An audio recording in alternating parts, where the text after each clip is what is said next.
Railway സംവിധാനത്തിൽ വമ്പൻ മാറ്റങ്ങളുമായി എത്തിയ വന്ദേ ഭാരത് ഇപ്പോൾ കയറ്റുമതി ചെയ്യാൻ ഒരുങ്ങുകയാണ് ഇന്ത്യൻ റെയിൽവേ.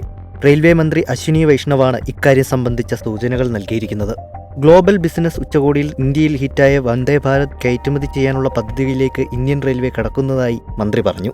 ചിലി ഉൾപ്പെടെയുള്ള രാജ്യങ്ങളിൽ നിന്ന് ട്രെയിനുകൾക്കായി ആവശ്യം അറിയിച്ചതായാണ് വിവരം. ട്രെയിനുകൾ സ്വന്തമായി നിർമ്മിക്കാനുള്ള ശേഷി വർദ്ധിപ്പിച്ച് വന്ദേ ഭാരത് ട്രെയിനുകൾ മറ്റ് രാജ്യങ്ങളിലേക്ക് കയറ്റുമതി ചെയ്യാനാണ് ശ്രമിക്കുന്നതെന്ന് അശ്വിനി വൈഷ്ണവ് വ്യക്തമാക്കി. വരും വർഷങ്ങളിൽ ട്രെയിനുകൾ കയറ്റുമതി ചെയ്യുന്നത് യാഥാർത്ഥ്യമാക്കുമെന്ന് അശ്വിനി വൈഷ്ണവ് പറഞ്ഞു.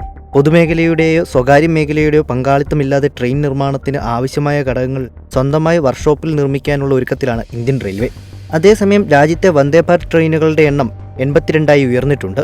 അടുത്ത 3 വർഷത്തിനുള്ളിൽ 475 വന്ദേ ഭാരത് ട്രെയിനുകൾ നിർമ്മിക്കാനുള്ള പാതയിലാണ് റെയിൽവേ. ഹ്രസ്വദൂര ഇടത്തരം യാത്രകൾക്ക് അനുയോജ്യമായ രീതിയിൽ എയർ കണ്ടീഷൻ ചെയ്ത ചെയർ കാർ സർവീസാണ് വന്ദേ ഭാരതിൽ നിലവിലുള്ളത്. 2019 വന്ദേ ഭാരത് ട്രെയിനുകൾ ആദ്യമായി അവതരിപ്പിച്ചത്. ഇപ്പോൾ വന്ദേ ഭാരത് സ്ലീപ്പർ ട്രെയിനുകൾ ഉടൻ ട്രാക്കിലെത്തിക്കാൻ ഒരുങ്ങുകയാണ് Indian railway. BEML integral coach ഫാക്ടറിയുമായി സഹകരിച്ചാണ് ട്രെയിൻ രൂപകൽപ്പന ചെയ്യുന്നത്.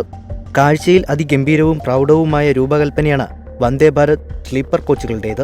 കോച്ചുകളുടെ നിർമ്മാണം 2024 മാർച്ചിന് മുൻപായി പൂർത്തീകരിക്കാനാണ് നിർദ്ദേശം നൽകിയിരിക്കുന്നത്. പരീക്ഷണയോട്ടം ഏപ്രിലിൽ നടത്തുമെന്നും ഉദ്യോഗസ്ഥർ വ്യക്തമാക്കിയിട്ടുണ്ട്.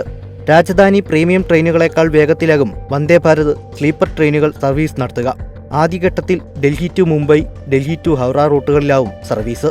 40,000 പരമ്പരാഗത റെയിൽവേ കോച്ചുകൾ വന്ദേ ഭാരതിന്റെ നിലവാരത്തിലേക്ക് മാറ്റുമെന്ന് കേന്ദ്ര ബജറ്റ് അവതരിപ്പിക്കുന്നതിനിടെ കേന്ദ്ര ധനമന്ത്രി നിർമ്മല സീതാരാമൻ പ്രഖ്യാപിച്ചിരുന്നു.